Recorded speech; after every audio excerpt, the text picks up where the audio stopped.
இது நமக்கே தெரியாம நம்மளை திங்கிற விஷயம் என்னன்னா அட்டென்ஷனை கண்ட்ரோல் பண்ண தெரிஞ்சிருக்கணும். நம்மளோட அட்டென்ஷன்லாம் சோஷியல் மீடியாவுக்கும் ஹீரோஸுக்கும் பொலிட்டிஷியன்ஸுக்குமே கொடுத்துட்டு இருந்தா அவங்க எல்லாரும் ஜாலியா மேட்ரிக்ஸ் எஸ்கேப் ஆயிடுவாங்க. நம்ம அதுக்குள்ளே சுத்திட்டு இருக்க வேண்டியதான். நீங்க அன்னெசரியா இந்த மாதிரி ஏதோ ஒரு ஹீரோக்கும் பொலிட்டிக்கல் லீடருக்கும் இல்ல ஒரு சோஷியல் மீடியாவுக்கும் அட்டென்ஷன் தர்றத கண்ட்ரோல் இல்லாம பண்ணிட்டு இருந்தீங்க அப்படின்னா உங்க ஃபியூச்சரை அது கண்ட்ரோல் பண்ண ஆரம்பிச்சிடும். எல்லாம் இருந்தா மேட்ரிக்ஸ் மட்டும் இல்ல, நம்மளோட ஏரியா முக்க கூட நம்மளால எஸ்கேப் ஆக முடியாது. Number 6, environment R exposure.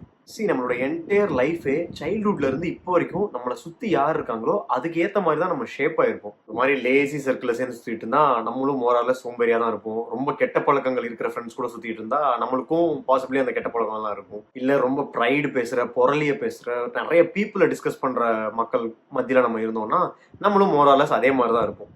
இந்த மாதிரி சில்லறைங்களெல்லாம் விட்டுட்டு நம்ம என்னைக்கு வெளியே வர்றோமோ அன்னைக்கு தான் நம்ம என்ன தப்பு பண்றோன்றதே ஃபர்ஸ்ட்